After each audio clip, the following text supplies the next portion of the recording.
Awesome. So, all right. So, Carl, I do have a few questions lined up for you, but I guess before we start, just give a real quick introduction about yourself and about who you are and what you do, just for all the viewers to know. Sure, man. Um, I'm officially known as Ecom Carl, right, in the online space on YouTube, on Instagram, right?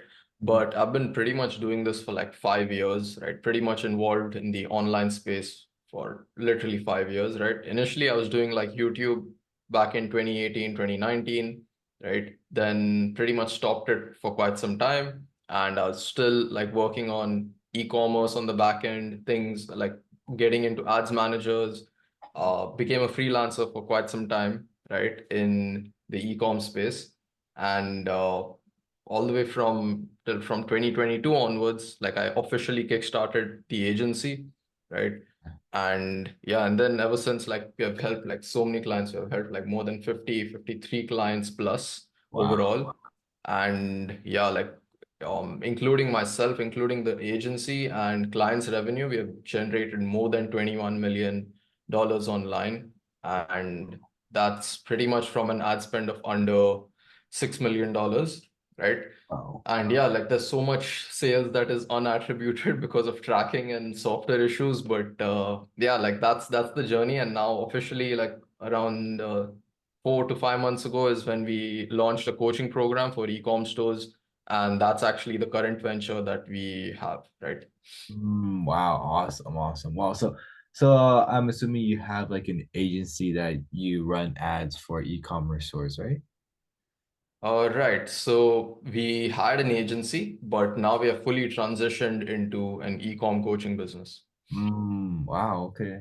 That's pretty cool. So what made you do that transition from coaching from agency to coaching? Like why would you do that? Right. So two reasons majorly. So firstly, we saw with the agency side of things, we are getting a lot of demand. We are getting a lot of inquiries of people coming to us. We are having referrals come to us from other clients, right? And beyond the point, we saw that the foundations of these online stores, right? Like there are certain foundations that need to be set up, like the offer, the ads, the most basic campaign structures, right? And even the websites, right? Like the websites that some stores come to us with, like they are super unoptimized, right? Mhm. And we were getting the same problems again and again from these new clients, and then they would not see results within like a 2 week period or a 1 month period. And then they would like they would be like, what's happening, like they would question their ability to even scale their business. So then we realized that like all these stores, we need to fix their foundations first, Mm. right? We need to give them like the backbone, the structure. All right. And that's why we implemented the coaching program, right? Because it's Uh, not just about like having business success, or it's not just about like having a quick win within 30 days. Like we are trying to build these brands so that they last for 300 years, or, for generations to come. So there needs to be foundations in place. And I mean, that's the only reason why we transitioned into e-commerce coaching, because this way we could help a lot more stores, mm. right, and make more impact for their businesses, right? So yeah. Damn, wow, that's really that makes a lot of sense. That's actually really good information. So you talked about like optimizing and backbone of the store, right? Like I mean, like, can you get like a little bit more into detail about like what like the backbone would look like, just for like our viewers who doesn't like really know about e-commerce as a thing? Sure, sure. So with the backbone of like e-commerce, so pretty much it's like four things, right? You need to focus on the offer, right? What you're really putting out there, like on your social media, on your ads, on your email. So pretty much it's the offer. And by offer, everyone gets this wrong. Everyone thinks it's like pricing the lowest in the market, right? That's what everyone thinks, right? But actually offers pretty much adding the most amount of value you can to the product or service that you're selling, right? So if you look at like the top 100 Shopify stores, you would notice that many of them give away a lot of digital products, right? So digital products, like the brand created them once, but they can be sold infinite number of times. Like you could create a book, like an ebook, right? You Mm, could spend, let's say, $15,000 on creating an ebook, right? mm, But you could sell that like a million times for $1 and you can make $1 million, right? So mm, necessarily what you could do is, for improving the offer, you could simply focus on adding digital products along with your main physical product, right? Like let's say you're selling protein powder, right? You're selling protein powder, you could add in a fitness guide on how someone could get lean, right? Or if someone doesn't want to get lean, if let's say they want to bulk up, right? You could give them a free ebook on how to bulk up, right? On the flip side, if someone's trying to lose weight, you could give them an ebook on how they can lose weight, right? By using the same product, right? So the same product can have two use cases. mm, So that's about like improving the offer. You could just add in these complementary products, improve the offer, right? And second would come into the traffic source, right? The second foundation pillar would be the traffic source. Now, there's so many there's a big debate on this, like what's the best traffic source to get customers for your e-com business, but usually it starts with Facebook ads, right? That's the most consistent and it's the most profitable traffic source till date, right, on the advertising platforms.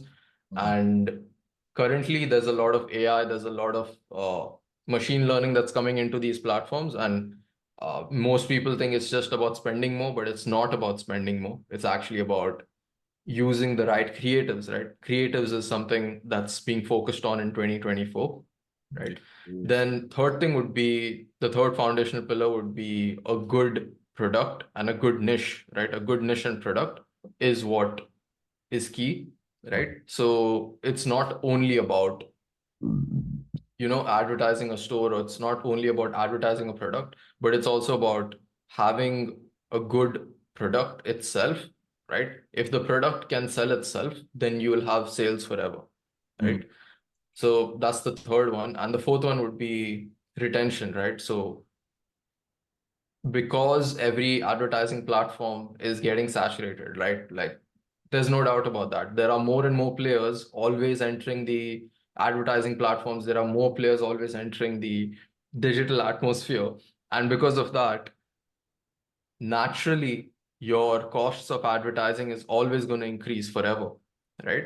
So if you don't find a way to make more from each customer who comes in, mm, you're going to be in a loss for no, like, undoubtedly, you're going to be in a loss, right?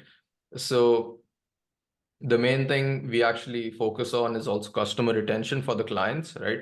It's not about just getting a one-time sale for their stores.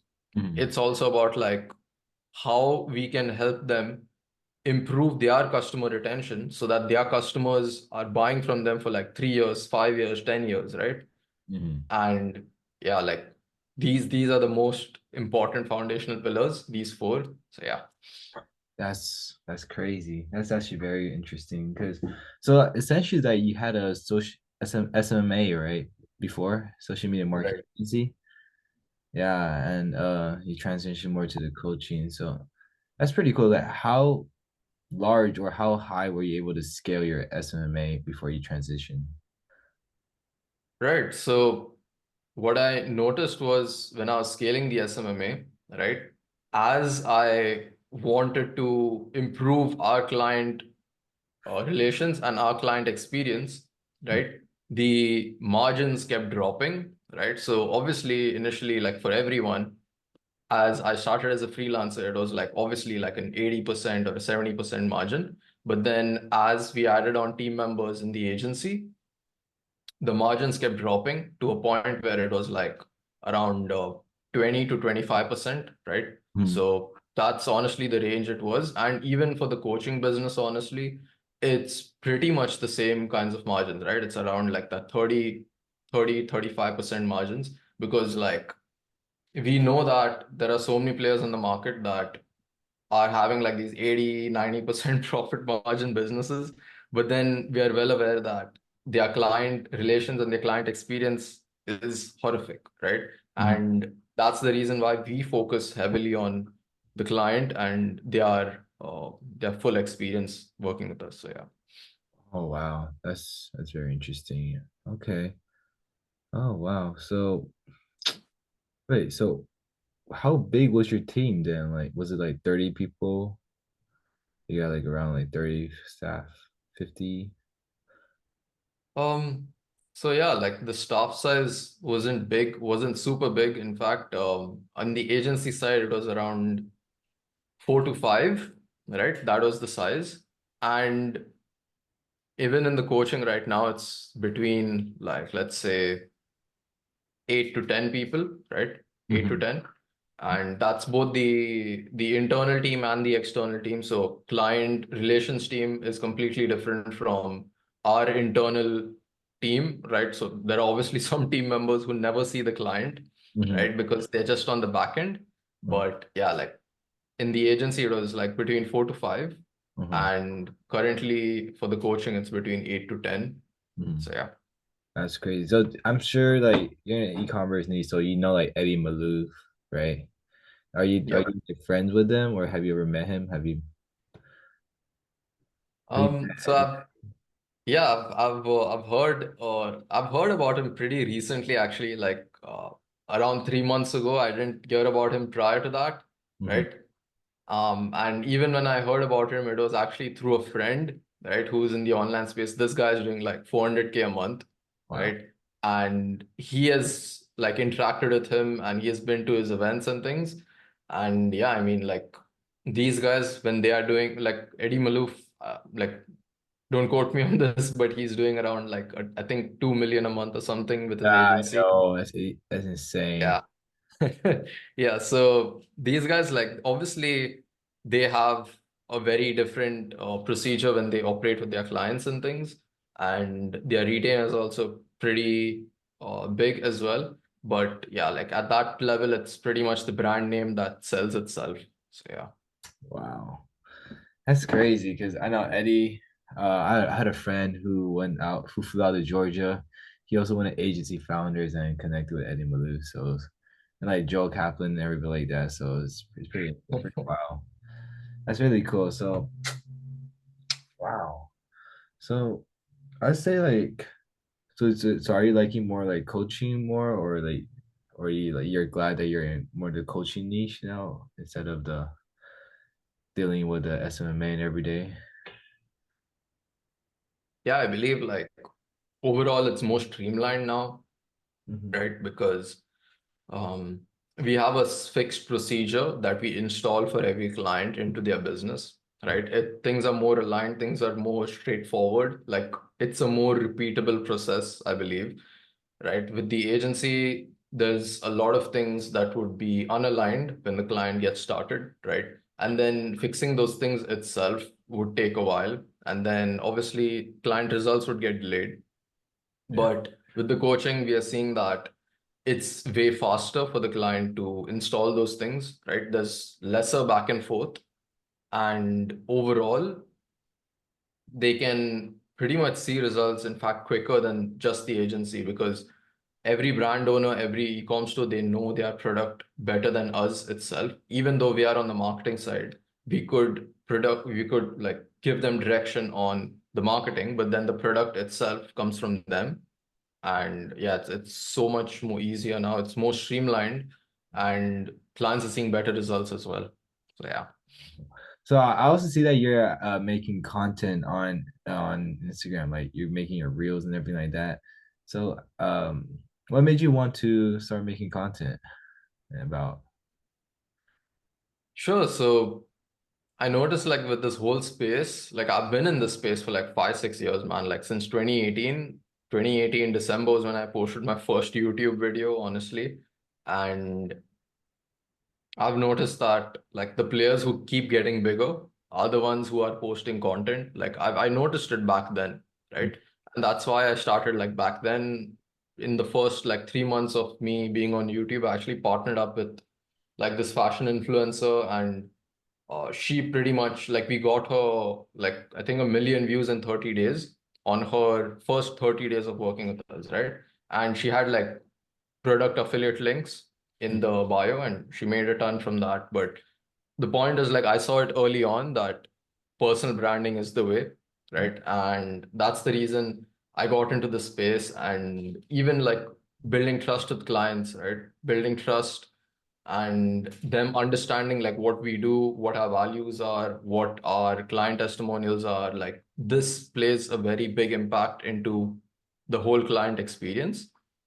And yeah, I mean, that's pretty much my honest reason. Like, uh, I see that there's so many things, like when I share it on my stories, when I share it on Instagram stories, I see people hearting the stories. I see people like, hey man, like this is so valuable. Please make a reel on this. Like they DM me these things, right? Mhm. And I'm like, okay, fine. Like I should make a reel on this because sometimes like most of these online creators, they like batch content on like a certain day of the week, right? For me, it's like I pretty much see an opportunity in the content and I'm like, okay, fine, let's record a video on that, like just off the bat. And yeah, that's pretty much it. Is Do you ever want to like? Do you ever hope that one of your videos go like viral, like hit explore hard? Has any of your videos like went really viral before? Um, I I mean, yeah, like on YouTube Shorts, it's way more easier for some reason. So on Shorts on YouTube, I believe like some of the videos have hit like 10K or 15K, right? Not really sure if anything's gone beyond that. But on Instagram, it's not so high. It's like the max I've gotten is like maybe 5K, 6K, 8K views, honestly. And yeah. That's crazy. That's crazy. Yeah, awesome. Because I actually I did watch your for your content, and that's how like I found you and everything like that. So, I mean, your con I like it. I like it. I like how you give me value in your content and everything like that. And people follow you because you give out value. So, and yeah, another question I had is like maybe just like go back to more like when you first started, like just like talk about your how you first started. I know you're in Dubai. Like, were you from Dubai or like yeah, where are you from originally? Yeah, man. So originally I'm back from India, right? And I'm pretty much settled full time in Dubai. Like I was born and brought up here, honestly.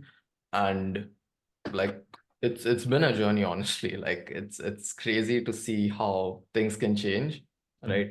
Like it's the same city I'm in, but it's like now I'm going to different places, right?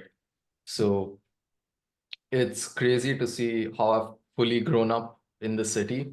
Mhm. And overall, when I started off, like I didn't expect to even being like to be doing this for so long, right? When I was starting off in that first video in 2018, I was like super nervous. I was like, what the heck am I doing? What the heck am I saying on camera? Like all those initial phases. And obviously, like it was fun. Like it's a journey in itself.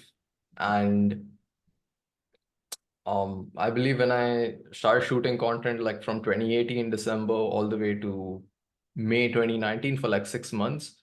And then from the month of May, June, I believe was when I actually started college. I didn't want to go, but ended up going. And I was expecting that things would take off within college. But I mean, yeah, like I headed into college and then the demic hit a year later, right? As we all know. And that's when I actually went all in on freelancing, right, for ecom stores. I did that for like 18 months, all the way from 2020 to 2022, the start of 2022. And yeah, from 2022, I realized like even with the agencies I was working with as a freelancer, Freelancer for like media buying or what do you right, so like media buying, video editing, or like the product shoots, everything, right? Mhm. So I realized that many times, even the agencies which I worked with, they were not doing the best job at their client experience, which was indirectly impacting my work for the client, right? I was Mhm. like, hey, I'm doing all this cool media buying, but then there's so many more things that need to be optimized on this client store. And Mhm. without that, they're not going to get results. Like, no matter how much media buying I do, that's not the answer to a bad product. That's not the answer to bad retention, right? That's not the answer to Like some of these clients, they would sell like fake products, right? Hmm. And I would like be like, hey, like this doesn't make sense, you know? Hmm. So yeah, I mean, there's so much, so there's so many things that clients also need to take care of, and when they don't, media buying is like pointless. Like you can send like a million clicks to a website, it will not convert, Hmm. right? So that's why I decided like to transition into the agency in at the start of 2022. And yeah, from there on, it's been a crazy journey. Like I've worked with like so many different clients, from like men's skincare, women's skincare, handbag companies, then a few jewelry stores, right, from Australia, from US, Canada, right? It's crazy, like seeing how different stores from different niches have had impact with us. And Wow. yeah, and then all the way to around September, October of last year was when we transitioned into the coaching, right? And yeah, crazy journey, man. That's crazy. That's awesome. That's awesome. I'm glad for you. And so I just say, so like when you first started your agency, like what form of outreach do you do? What form of outreach do you do? Do you do paid ads? Sure, man. So I like that question, honestly. So I'll tell you when I first started freelancing, right, all the way back. So when I was doing freelancing, it was pretty much the the easiest form, right? I was just doing like LinkedIn outreach. Like someone back then convinced me that LinkedIn was the way. Mm-hmm. So I remember like buying lead lists off of Upwork, right? I would go on Upwork, like uh, hire someone, right? And then get like 100 leads. Like I think, I don't know what the rates were back then, but I believe it was like around 20 or $30 for every 100 leads or something. Mm-hmm. And yeah, or like pay for 100 leads, outreach manually to those 100 leads. I'd send them like a Loom video of their website, and things I would improve, like the most basic structure, right? And and yeah, like very few would reply, even like very few would even like be like, hey, like what's up, you Yeah. know? And I believe in my first or second lead list was when I signed my first client, right? The first 200 leads I ever outreach to, I signed my first client, right? Mm-hmm.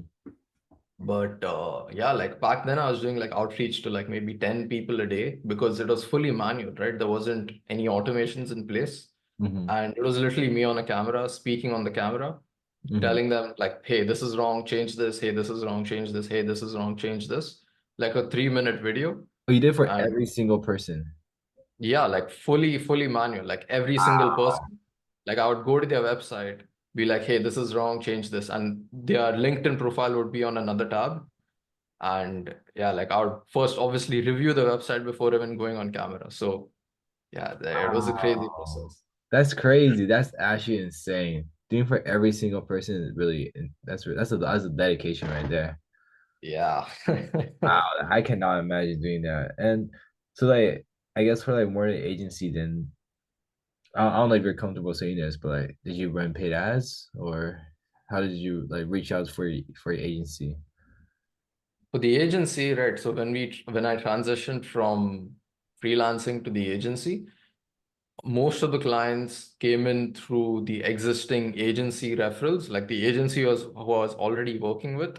They were like, hey man, like like you're doing your own thing. Let us send you some of our clients because you can handle them better, right? Huh? So that's the first place some clients came in from referrals.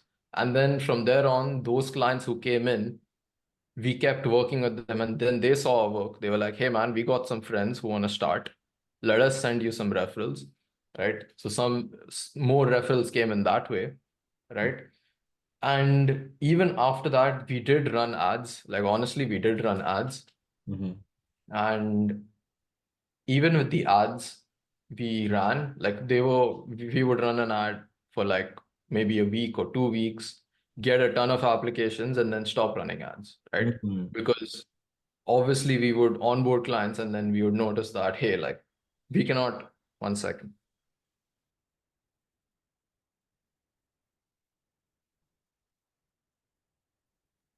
Yeah. So we would notice that with the clients, one second.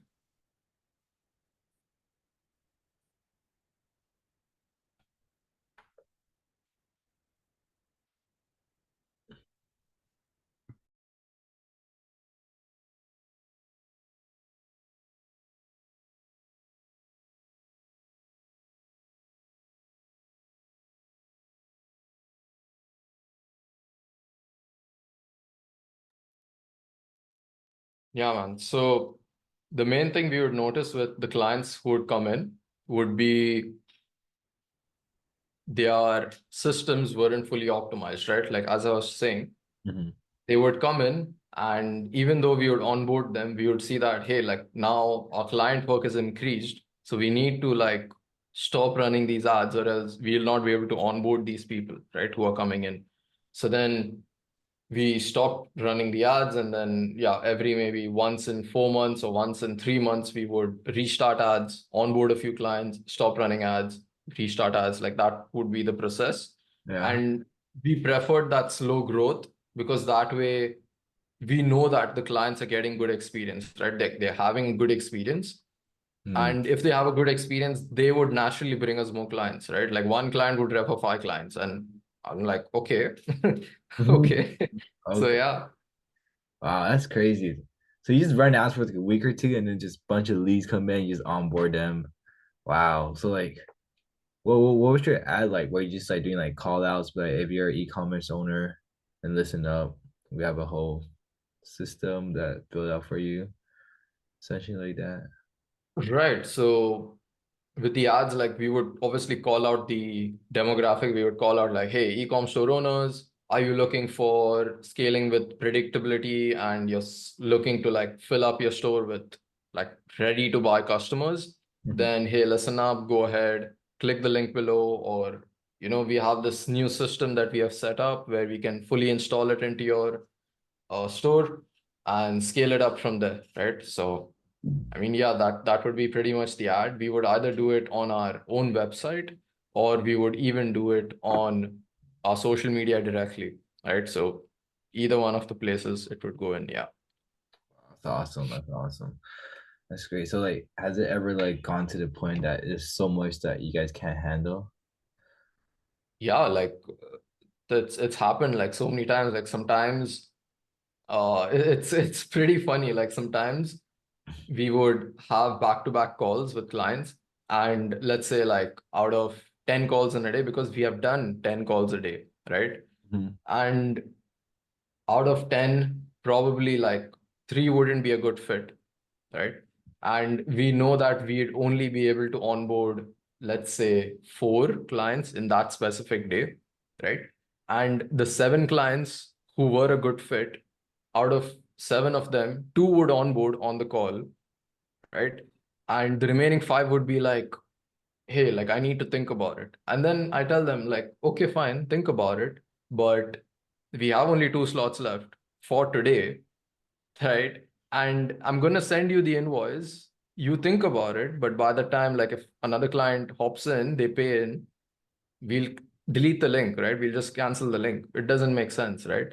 So it's like we send out 5 payment links. The client who wins in paying us first, they would get onboarded, the top 2 clients, and the remaining 3 would like have to cancel. So yeah, that's happened. Wow, that's crazy.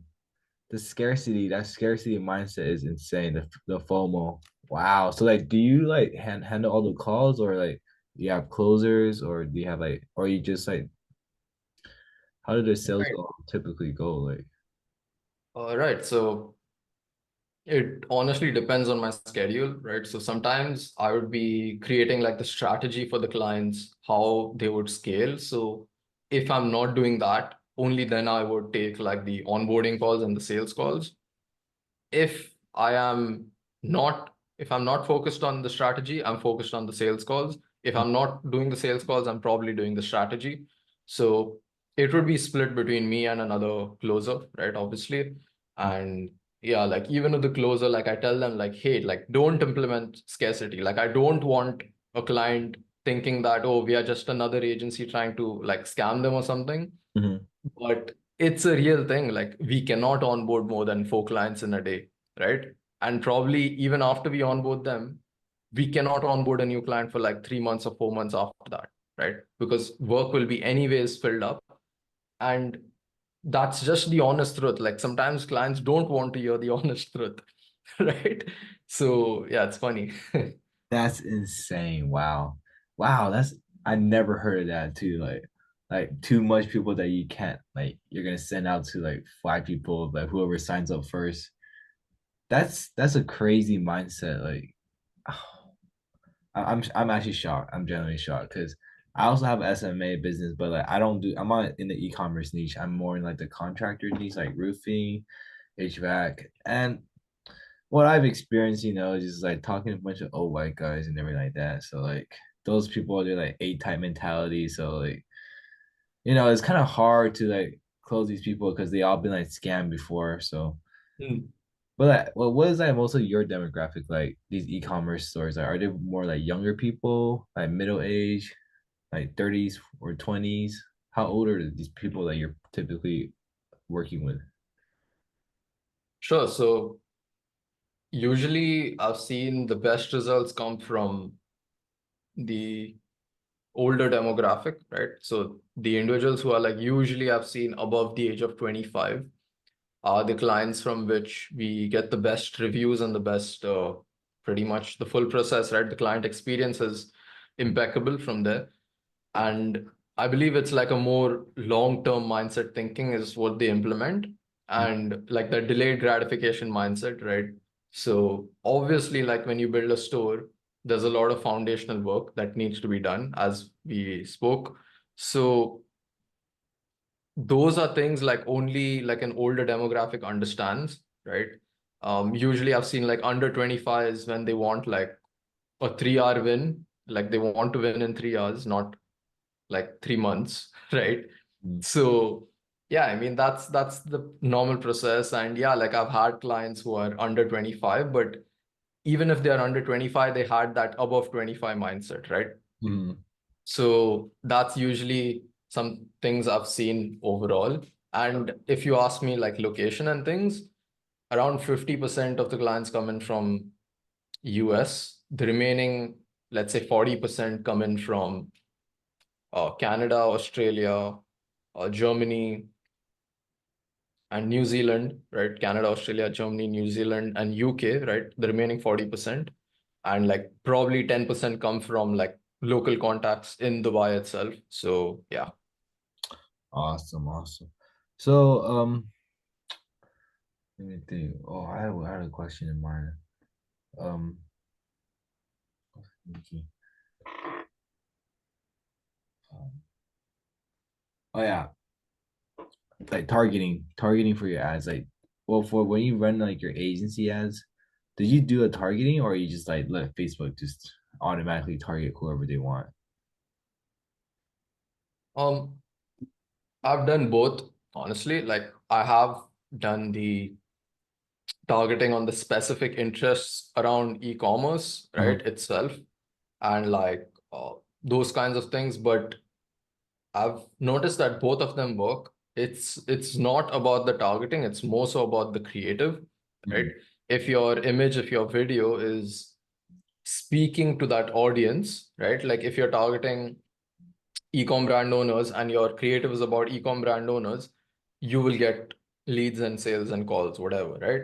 If you're targeting, let's say, the broader demographic, like you're not putting any interest targeting, then the creative would have to call out who you're looking for, right?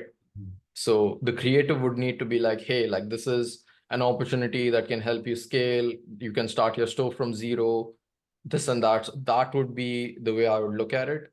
So it's pretty much the creative that's doing the heavy lifting. It's not pretty much the targeting. At least this is what's been happening since the start of 2023, honestly. mm, So definitely. yeah, like it's super important to like focus on the creative in from 2023 onwards, right? So you really need to dial in the creative. You need to try a lot of things on the creative. You need to try like voiceovers, graphical, testimonial based, UGC content. Like there's so many varieties of creatives Mm, that can be tested. And like so many stores, they complain like about dropping ROAS, like their ROAS is dropping. mm, So that what that means is like, let's say their ROAS is 4x, right?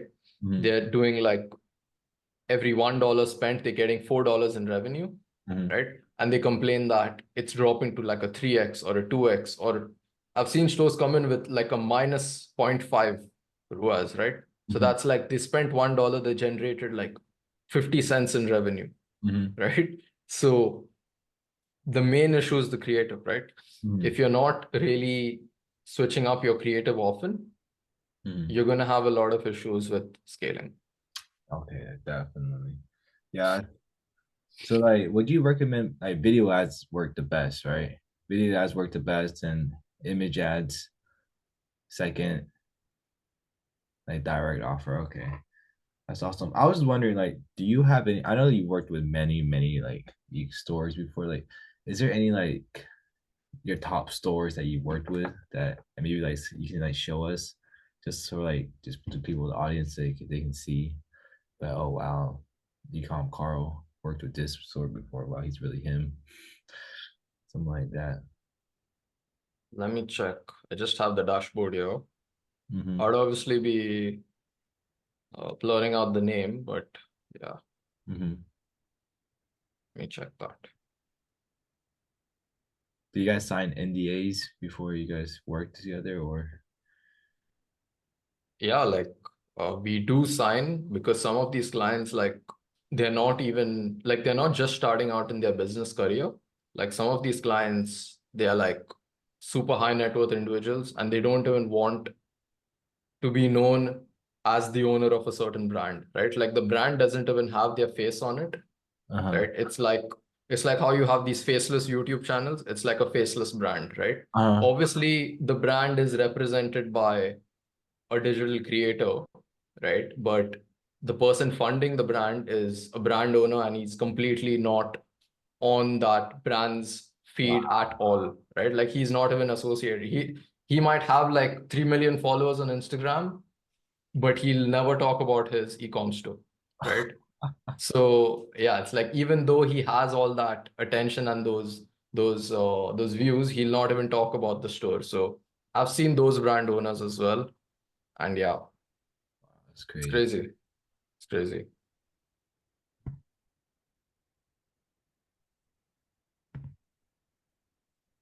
So yeah, man, like if you see it over here, Uh-huh.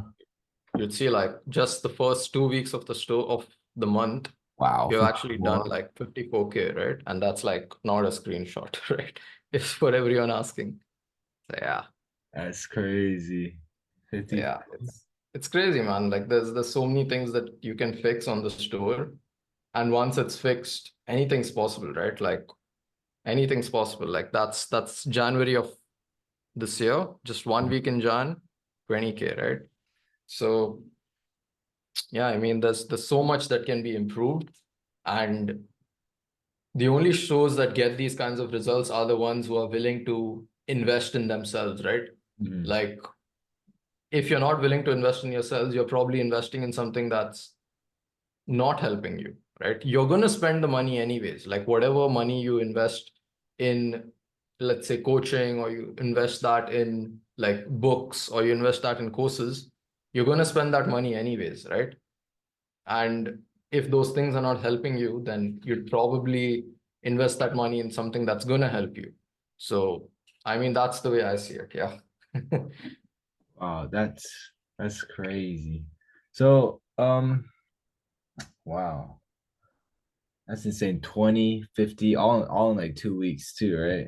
Week just in the month of January. Wow. So, okay, I guess my next question is like how what is like the budget for like a client to want to work with you? Like what's like the range that they must have to be willing to invest? Because you did say that people need to invest, but like what is that range looking like? Right. So, usually, if they are just starting out, Mhm. on the ad budget side of things, we would look at around $3,000 to $4,000, right? Now, I'll be honest, like not every store that comes to us has 3 to 4 thousand, right? Mhm. So there have been times like I know that in the US, UK, and Canada, there's this things about like you can get like a funding and things. So you can get up to like 100K funding and it's like a 0% interest, right? So Mhm. many clients go for that option, right? Wow. Because it's more so about the client realizing that it's already too late to get started. And at this point, like when they're starting, it's like they have to do anything to get started, right? So some of them, like they take out these loans, they would invest like 3 to 4K on ads every month, and they will see a return, right? When they see the return coming in, they would naturally be able to, scale their business, right? Uh-huh. Second option I've seen is most people don't even talk about this, but with that 100K funding, there are websites like flippa.com, wherein you can go to flippa.com, you can buy an existing e-com store, right, for let's say $10,000. It already has a winning product, winning ads. It already has like 5K profit per month or something. You can buy that existing business and just keep running the ads from there. You'll make back all the money and you're pretty much set. Like you don't need to go through all the stress of starting from scratch, right? So What? No way. What's it called? Flippa.com? yep. Let me see. I need to hold up. How do you spell that? FLIP. PPA.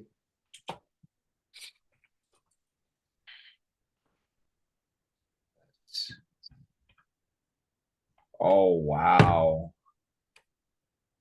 That's wow. I've never wow, 5,000, 4.8 profit. That's crazy. I've never even Yeah. net profit $87,000 per month. What? Yeah. Wow, you're crazy. How did you even find out about this? That's insane. Honestly, like the reason I found out was because some of the stores who would come to us, right, they don't even have a store and they would be like, hey man, like we want to get this started quick. How can we do it? And I would like guide them through the process of flippa.com, and I would pretty much broker the deal for the client. And once they would get the store, scaling them would be so fast. It would be so easy. So yeah. So like, oh wow, so that means your plan is just custom tailored to each client. So you already know, like you already have the framework, you already know what they need to do to scale, right? Yep, yep. So because of like let's say flippa.com, their ads are already ready to go. So we would pretty much be making tweaks on the ads directly, a few tweaks on the landing page and the website, and you're ready to scale, right? The offer is already proven. The retention probably needs some fixing, and you're pretty much good to scale from there. So yeah. Wow. Huh. That's I'm actually blown away. But it's like there's some of these stores that's like $1,000 and then like $1,000 Hmm. and then it's just like the profit is like 3.7. The net profit is like $22,000 per month. Is that accurate? Like $1,000 store you can buy right now, you can get around $22,000 in profit. Like, Honestly, no. So actually, there's an option on flippa.com which you can select for current revenue generating, right? So if you turn that on, right, after that, there's a second button that would talk about the current, if the flippa.com backend has been connected to their Shopify backend, right? There's an integration there. And many stores, they don't connect that because they don't want you to know how much they're actually generating, right? But the stores who are legit and they really want to sell, they will connect it and accurately show you the amount that they are generating per month. oh, oh wow, oh wow, So oh some of these stores, like many people, they would just copy paste websites and try to sell you the same website. Like they would create 100 websites, 100 different domains, and they would just list each for like $1,000 on flippa.com, but they haven't really ran ads ever. So oh. that's something obviously you need to avoid. But yeah, like realistically, we are looking at around 5 to 6 months of profit would be the price that these stores are selling for. So yeah. Hmm. Okay, that's pretty cool.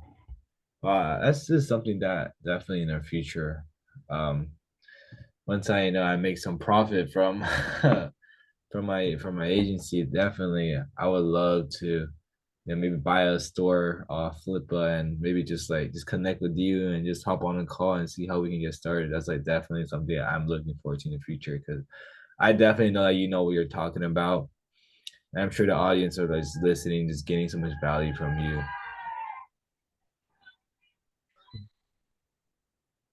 Yeah, don't mind. Awesome. I just don't mind that. But like, yeah, this is because like I know you got many results and I mean like I'm ready to be honest, like if I was in the if I was an e-commerce person, I would have been sold by you already, I'll be like take my money already, but I don't have e-commerce stores right now, so but in the future for sure though. But that's this is a really cool website. That's definitely that's um something that I definitely want to look more into in the future. I guess like my next question is just talking about your mindset. Like when you first started, I know like you were in college. Like did you complete college or you drop out? You just went all in? Like what was that process like for you? Right. So I actually completed college. I didn't drop out, honestly. And I completed it in 2022, right? So it was like a 3-year program. And that's also why I started the agency at the start of 2022, because I knew that I was going to leave. Like I was obviously going to complete, right?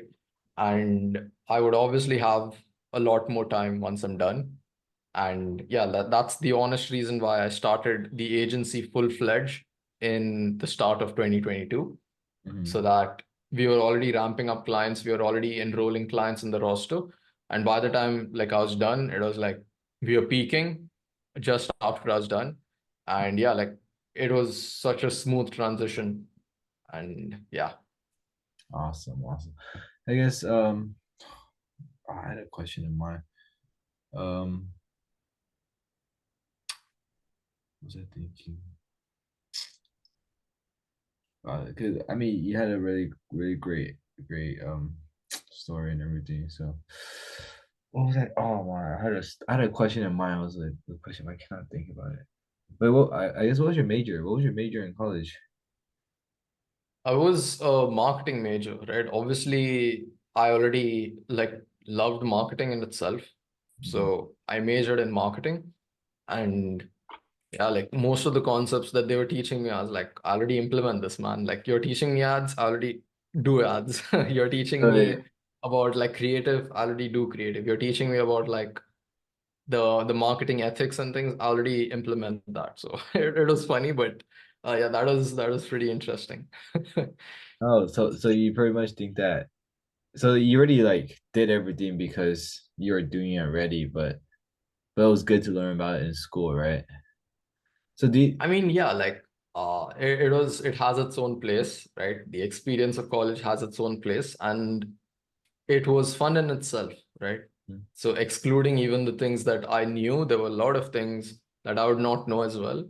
And uh, yeah, like these more high level concepts, or like things about you see all these super big creators in the space, like they have like 5 million followers, 10 million followers, Mhm. right? They are people who are implementing like PhD level marketing methods, right? Like if you actually go to college and you actually do like a doctorate degree in marketing, you would be on the advisory board for like a 5 or 10 million followers brand, right? Like Patrick Bet David or Grant Cardone and Gary Vee, like they have like masters in like not they themselves, but their team has like masters in marketing, PhDs in marketing, because there are a lot of like super niche concepts that if you learn about and if you implement, you need to go to school for that. You need to go to college for that, right? It's there's no way out. But obviously, like at that level, I would probably hire someone. So yeah. Mm, okay, so okay, that's cool. So you think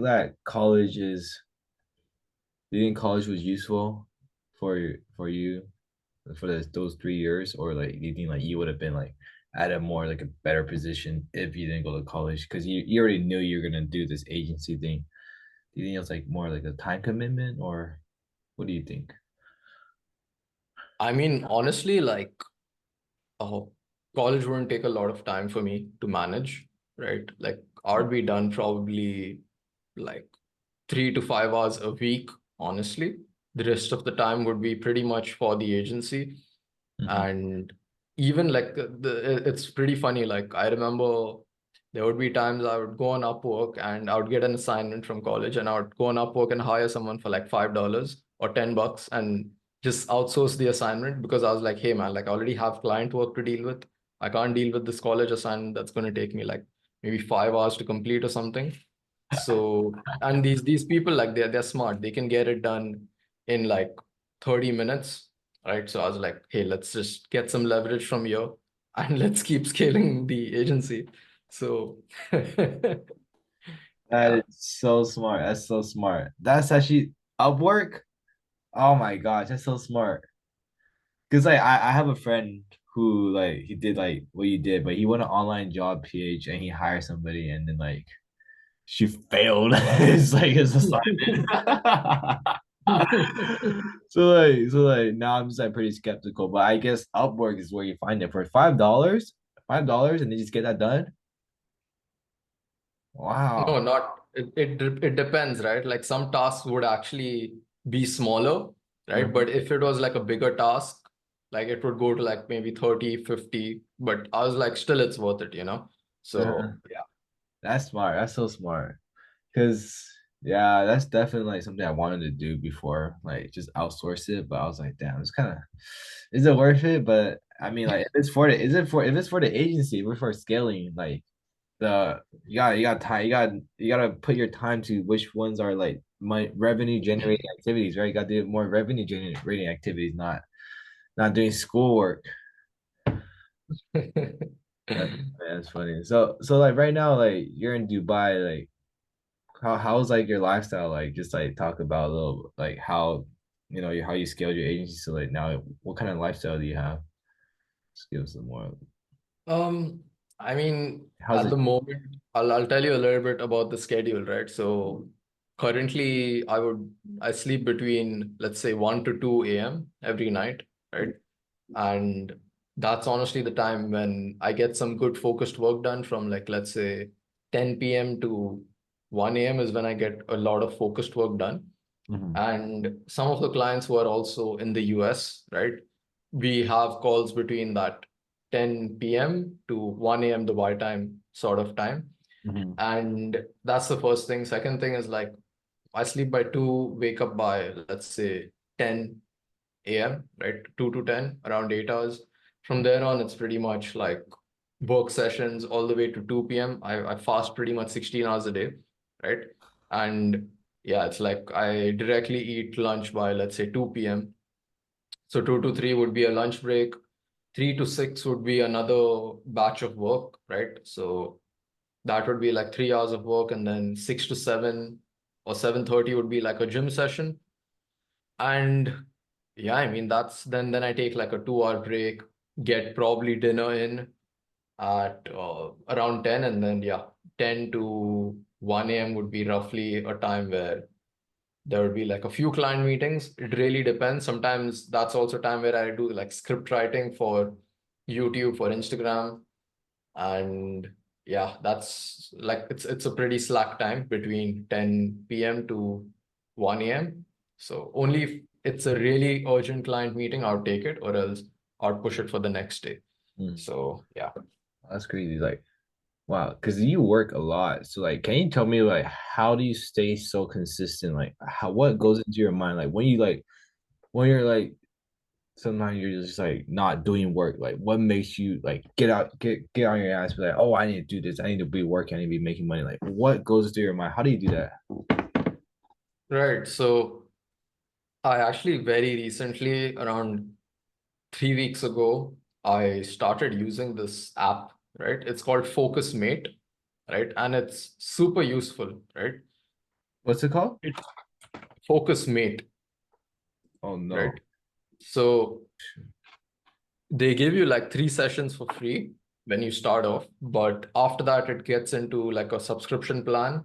And it's pretty much like you just turn on your camera and it's a 30 minute, it's a 1 hour, or it's a 1.5 hour session wherein you're just working with someone else around the globe, right? And it's like just because your camera is on and your mic is off, you have to be accountable to work in that session. There's no way out, right? Obviously, they cannot come in and like stop you from using your phone, obviously, but it's about like keeping that commitment of your camera's on, so now you have to work, right? And I mean, it's pretty cool, right? Like I've had even sometimes like e-com store owners, they are coming on these calls sometimes, and after the call, like we hang out or we have a Zoom call after the call, and sometimes like I've even closed, I think one deal from these past 3 weeks just from interacting with people on FocusMate, right? It's crazy.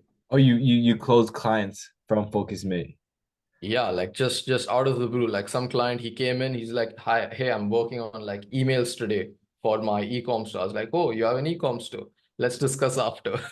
Ah, So yeah, like that's something that's happened as well. And yeah, like the biggest reason is like FocusMate, it has all these digital businesses. Like I've met like online teachers, I've met like um, people who are running like fitness digital businesses on Instagram. I've met like wellness coaches, right? I've met like day traders, like 2, 3 day traders. So the space is huge. I've met like obviously some people who are not working at all. Like they're just like super old, they're above 70 and they're just paying their bills online. So yeah, like I've seen all pieces of the pie. wow, Crazy. so that you guys like help each other and just keep each other in check, right? Yeah, so the whole session's muted, but Oh, it just keeps you accountable because your camera's on. So now you have to work. oh, it's muted, so you can't talk. You can talk only at the start and the end, right? So the Oh, rest of the time, like if it's a 1.5 hour session, your mic is muted for like 1 hour, 20 minutes, right? So yeah. oh, okay. Oh, wow, okay. And okay, so like, well, before Focus Mate, I guess like, did you, is it like before Focus Mate, like, what was it like then? I guess because this is only like 3 weeks ago, right? Yeah. So before FocusMate, it was pretty much like I would just open up my phone and keep a timer, right? Like a 30-minute session or like an hour session. And just the timer itself would keep me accountable. So yeah, I mean that's pretty much it. And also along with that, like I would go like I would always create like a schedule of things that I have to do the next day. So every night I would create like a notepad schedule of things that I need to do. Right? Maybe like just 3 or 5 things max that I need to focus on the next day.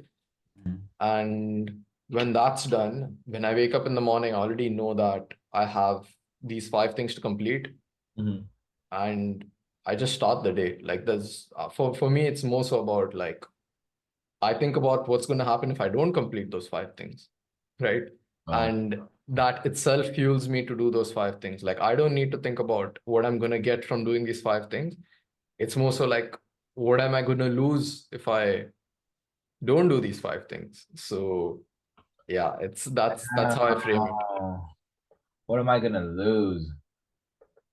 Okay, that's that's a different way of looking at it. I actually never thought of it like that. What am I gonna lose if I don't do this? But I mean, you also have like a whole team. You also have like your whole team behind you. So like, if you don't do this, then like, what is Yeah. your team gonna do? So I guess like another thing is like keeping you on track is just having a team, right? Just like keeping because you need to tell them what to do.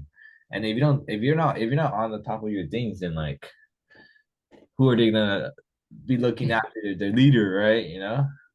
Yeah, like man, sometimes I think about it and like some of the clients who have worked with us with the profits from their e-com store, like we have helped them pay off like their house debt or like their mortgages, right? Which they've had for like 6 years, 8 years, 10 years from the profits of their e-com store, right?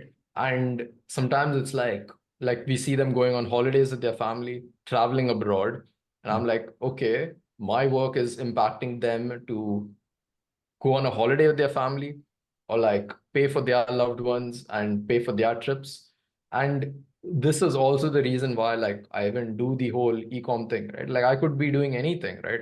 I've built skills in a lot of different arenas, but I've only focused on the agency and the coaching because I know that that's bringing the most impact to people outside of just myself, right?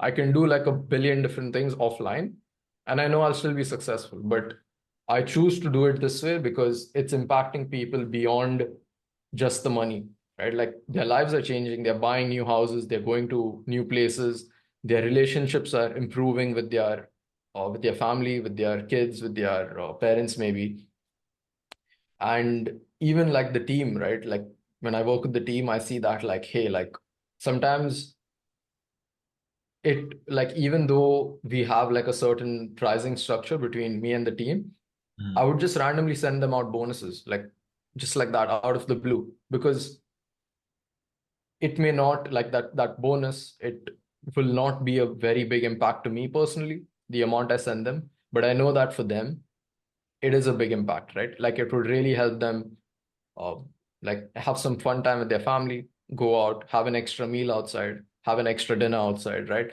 But like these small things, these small gifts, sometimes I even send them things, right? Like a small gift.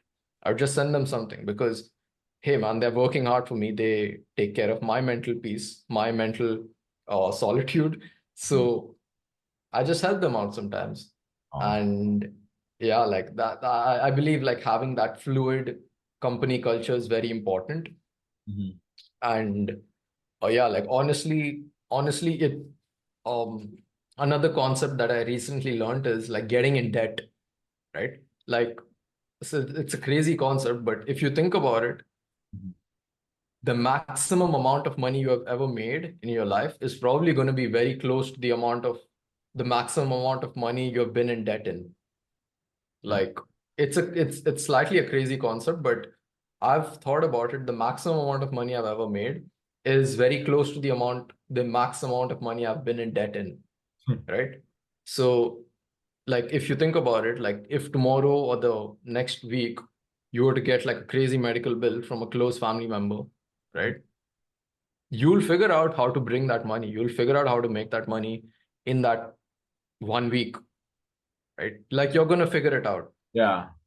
Yeah. So yeah, like if you're going to figure it out, then why aren't you figuring it out right now, right? Oh. So so I'm like, so that's how I think about it. So I'm like, if I force myself into a lot of debt, right, with the team or with like spending money on ads or like implementing software in the business, I will figure out a way to make all of that back and more, right? Yes. There's no way out for me. So it's a pretty like not many people like think of this concept. And even with like the stores we work with, right? Like some of them they're taking like 100K debt. Mhm. That's why they're making all this money, right? So at the end, it's like it comes down to that commitment, right? Mhm. Just like going all in and Yeah, yeah, yeah.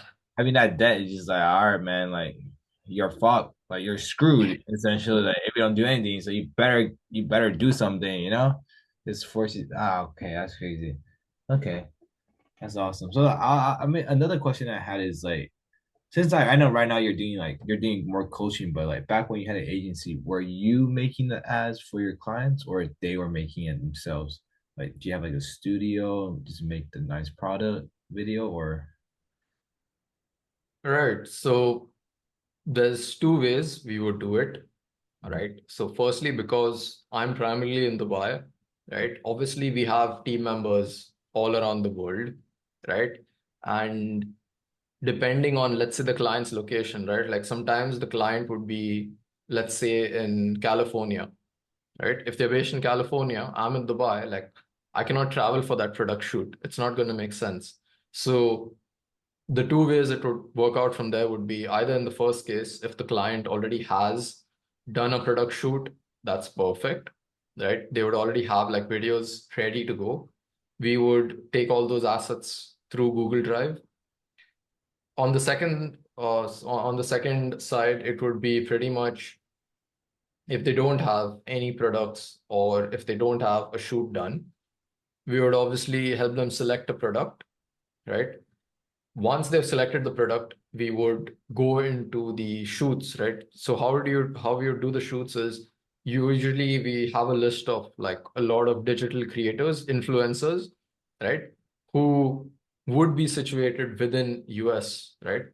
So we'd ask the client, just ship it to that creator. We'll organize the shoot for you remotely, right? This creator already has the full studio set up, already they're ready to use the product. They will do the shoot, they will do the pictures, they'll do everything, right? And yeah, and then obviously the creator would keep it for free, obviously, right? But I mean, yeah, that's a really good way of getting a lot of content for the store if it's brand new. And yeah. Oh wow. So like the shoot where they do more like UGC content, like they will make where they make like high quality like photo shoots, like video ads, or like them like be out in the street interviewing people, be like talking about the product. Like, do you do both, or you do like? So usually it would be like two kinds of content. One would be studio footage. For Mhm. studio footage, depending on the size of the product, like usually products are like, let's say within the size of this, right? So it's pretty small. And uh, there are these super small compact studio setups that you can set up like literally on a 6 by 6 foot box, right? It's super small, right? And even the lighting could be super small. So the creators who we have on this list, they're already vetted, they already have these setups ready. Uh-huh. So when we send the product to them, they already know that they have the setup. They would just put it on that, take a few pictures, take a few videos, and then on the video editing, you can just isolate the background. You could remove the background, and you'd have like a clear photo of the product. Mhm. That's the first thing. Second thing would be UGC content, like the creator itself. Like if it's a skincare product, the creator would use the product itself Mhm. and take pictures, take videos of using the product, right? And that's how they do it. We haven't really looked into like the videos wherein they're talking to people and things on the street. So yeah, that's probably something we should be exploring as well. So yeah. That's awesome. That's awesome. Yeah, I feel like that's pretty much like everything that I need to ask. Like, do you have any more that you wanted to add on? Maybe something I didn't ask yet. Hmm. Is it Sorry, did, I didn't get you there. is it did you What's I think I pretty much like asked like everything I wanted to ask. Like, did you have any more that you wanted to talk about? Just to put it yourself more out there. Um, I think I think that's pretty much it. Like I've pretty much spoken on like personal life, business life. Mhm. Yeah, I wanted to mention like I remember like if I think about it, even when I was getting started, right from the start, Mhm. I'm talking about the concept of getting in debt like right now, but I was getting in debt from like back in the day, right? When I was just starting out as a freelancer, you remember like I was talking about like spending for those lead lists, right? I remember like I had $100 in the bank when I signed my first client, right? So I was draining. I was draining in order to sign that first client because I know how valuable that is, Mhm. right? So I believe anyone out there just get in debt, right? If you get in debt to a good level, you will figure it out on how to make it out and how to, sign clients. You'll figure it out. Mhm. So most people have never had that experience, which is why they never succeed. Um, And I think that the more closer you go to burning out is the time when you see the maximum returns and success, right? Like things will just happen. Like trust me, trust the process, things will happen. Like no matter what, no matter where you are, no matter where you're from, you will sign clients. Like I had the worst background. Like it wasn't this pretty, the background. The lighting wasn't this good, mhm. right? But I still signed a client, right?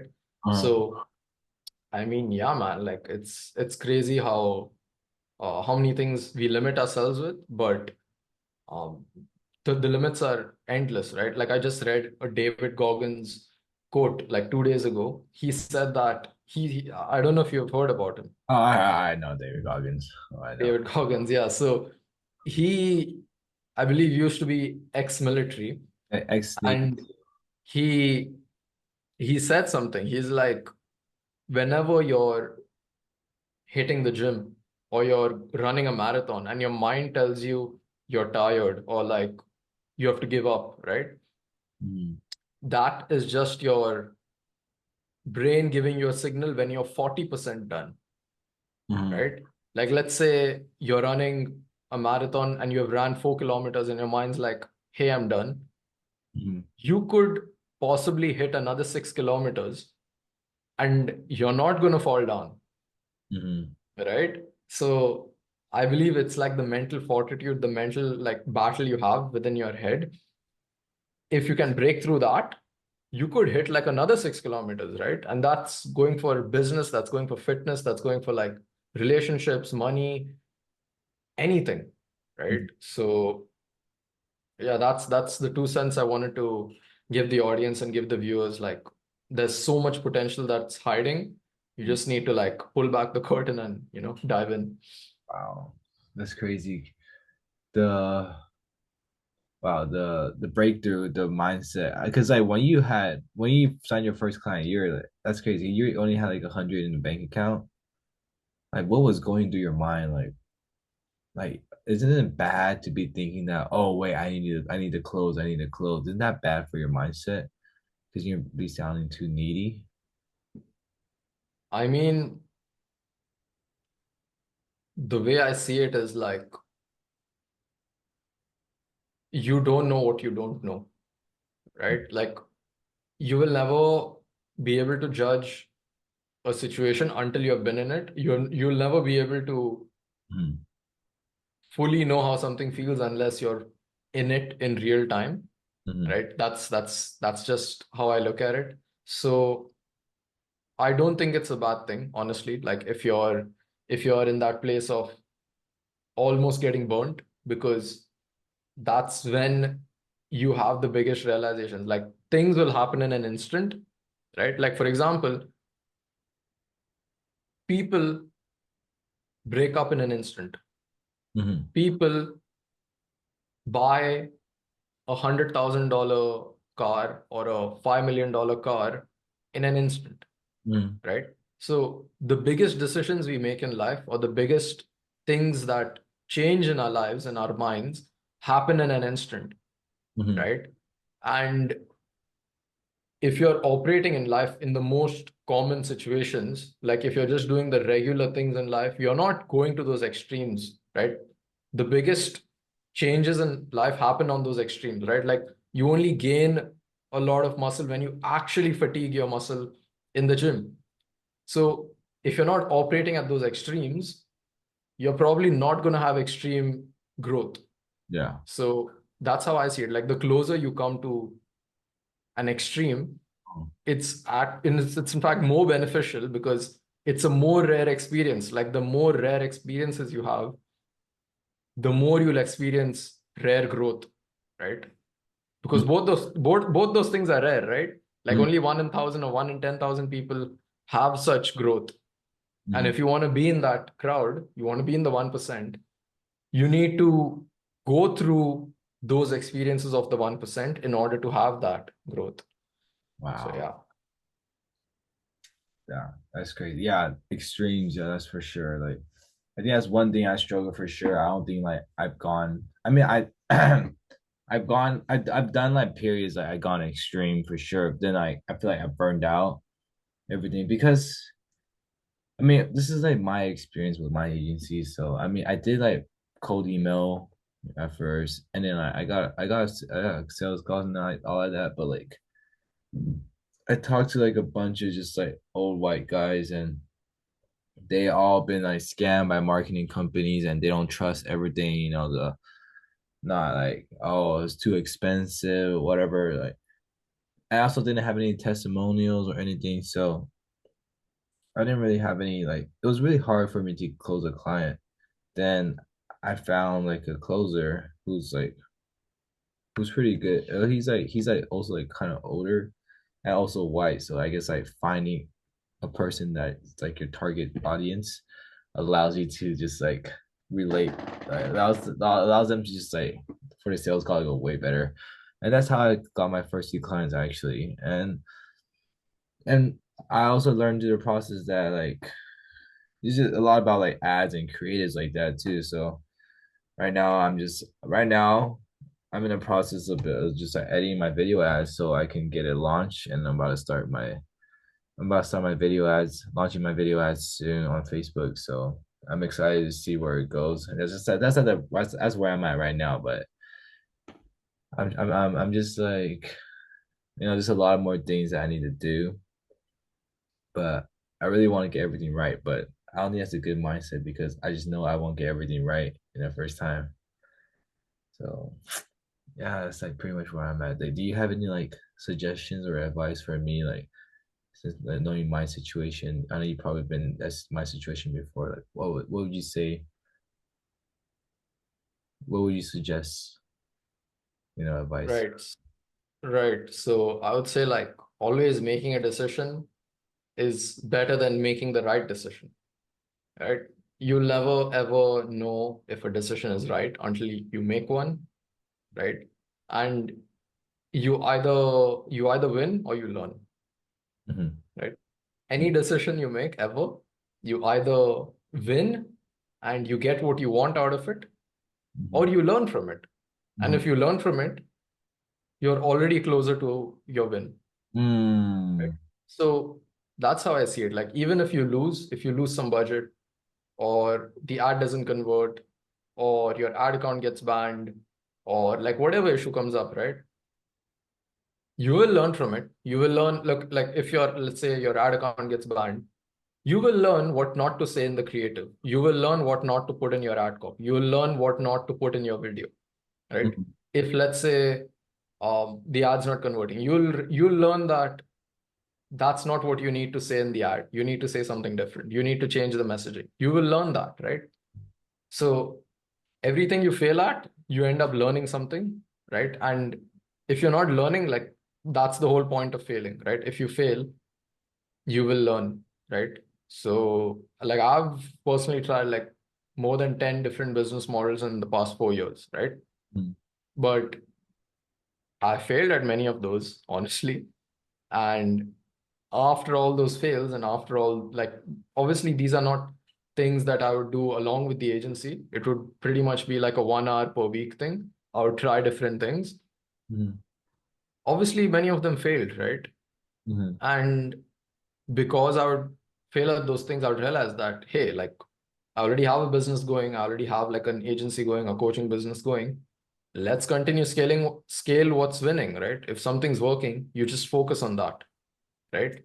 So I believe that's just how it is, right? If you fail more, you learn more. If you learn more, you're inevitably gonna win. Yeah, So yeah, definitely. Because yeah, for sure. Because just the I feel like